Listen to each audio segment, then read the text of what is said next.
प्रेत आत्मा से रूबरू होने की सत्य घटना। आत्मा इस शब्द को लेकर अधिकतर लोगों के पास सिर्फ तर्क होते हैं, जिससे वह लोग आत्मा के होने या न होने का दावा करते हैं। पर इस दुनिया में बहुत से लोग ऐसे भी हैं जो एक आत्मा से रूबरू हो चुके हैं। यह कहानी ऐसी ही एक सत्य घटना पर आधारित है। यह सत्य अनुभव एक आदमी का है। विवेक ठाणे में रहता है और एक कॉल सेंटर में टीम लीडर के तौर पर काम करता है।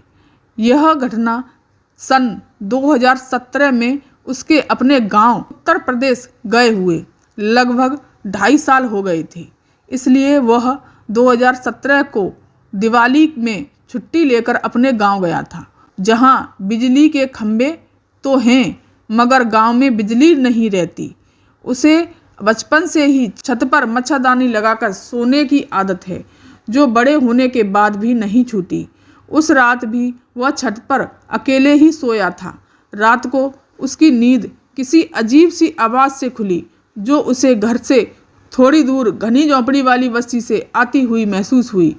वह मच्छरदानी खोलकर बाहर निकला और छत की रेलिंग पर जाकर आसपास की नज़र घुमाने लगा, तो उसे पीपल के पेड़ के गोल गोल चक्कर लगाता हुआ एक साया नजर आया।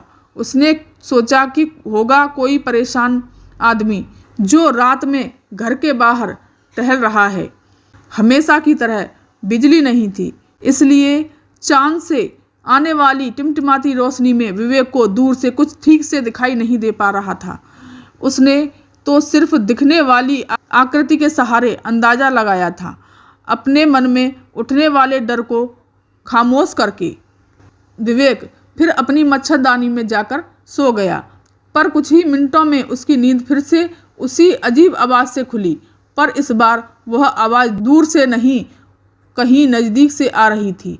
विवेक फिर से उठा और छत की रेलिंग पर आ गया और उसे घर के आंगन में जो नज़ारा दिखा, उसे देखने के बाद विवेक के बदन में दौड़ रहा खून मानो जम सा गया हो और उसके कान ठंडे होकर सुन्न हो गए, क्योंकि वह एक 6 फुट का लंबा डरावना साया खड़ा था, जो छत पर आने वाली सीढ़ियों की तरफ देख रहा था। उसे देखकर विवेक नीचे बैठ गया, पर कुछ ही पलों में वह साया बाहर से ऊपर आने वाले छत के दरवाजे में खड़ा था। विवेक उसके आर पार देख सकता था।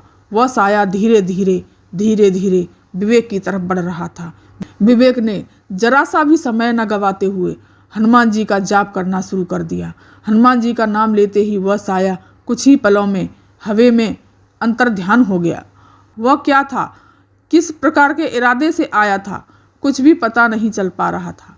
पर विवेक के कहने के अनुसार उस साये का कोई चेहरा नहीं था, बस एक अजीब सा साया था जिसके आर पार देखा जा सकता था। अगर ये कहानी आपको पसंद आई हो तो लाइक कीजिए, शेयर कीजिए और सब्सक्राइब कीजिए। धन्यवाद।